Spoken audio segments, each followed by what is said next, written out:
Dynamics are effects that have properties such as gravity, velocity, and all kinds of other things that give us the ability to control particles or some kind of shape. What we're going to do here is on the artwork called Hannibal.png, which you'll find inside your work files folder, is we're going to apply an effect called a shatter onto him. So I'm going to click on the artwork, go to Effect, choose Simulation, and we're going to choose Shatter. Now Hannibal is replaced with this grid here that shows us what we're going to get when we scrub the current time indicator. As you can see, we have bricks that explode outwards. So what we can do is actually, if you wanted to, you could take another picture, let's say a brick wall or a glass, and on a different layer, you can have something like a car or an animated picture of an elephant or something coming towards us. And then with that other layer, with the glass or the wall, have the character smash through it. But in this case, Hannibal himself is going to be doing the trick. Now, you might be wondering, where is the artwork? Well, the first thing that we have to take notice of is this view category. Currently, it's set to wireframe and forces, which is the forces that are being applied to this effect. I'm going to change it to rendered. And when I scrub, you see that Hannibal explodes into the bricks. But as you can see, it slows down our production because it takes time to render that. That's why you want to do your experiments on wireframe or forces or any of these categories.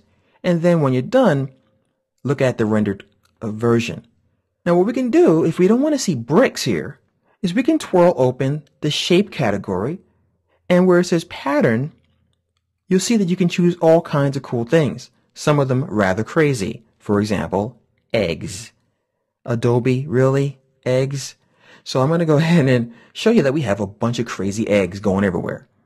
You also have crescents and chevrons. You also have herringbone. So you have exploding fish, I guess. So I'm going to choose glass. And now we have this shattered glass that we can scrub through.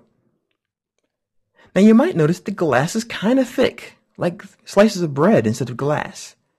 So what I'm going to do is I'm going to go to the extrusion depth property of the shape, and I'm going to dial this back by moving this to the left. And I can make that glass a lot thicker or thinner by using this slider.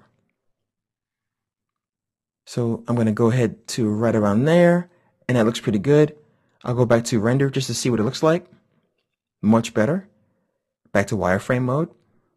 I can also apply some dynamics to it, hence the category of the effect. And to do that, I have to go to the physics category. I can choose the rotation speed, the tumble axis, the viscosity, the gravity direction, and the gravity inclination.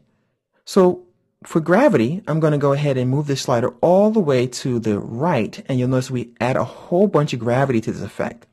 So the glass smashes out and it falls right away. Or I can go to this direction, and the gravity will be less and will fly right at us, as you see here. So here's the glass coming at us. Here's the glass falling down and going up. I can change the direction by using this slider and the inclination. So as you can see, you have a lot of options. I can also go to my lighting if I want to, and I can change the light type, point source, distance source. I can change the light color. I can go to the material category and add some reflection and some sharpness to that. And what I can do when I'm done is I can go to rendered. I can hit home on my keyboard, and I can scrub to see Hannibal turn into exploding glass. Once again, this effect will work great if this layer is actually a window or a brick wall, and the layer beneath it has some kind of animation coming at us so that this explosion will happen on the glass or the brick wall.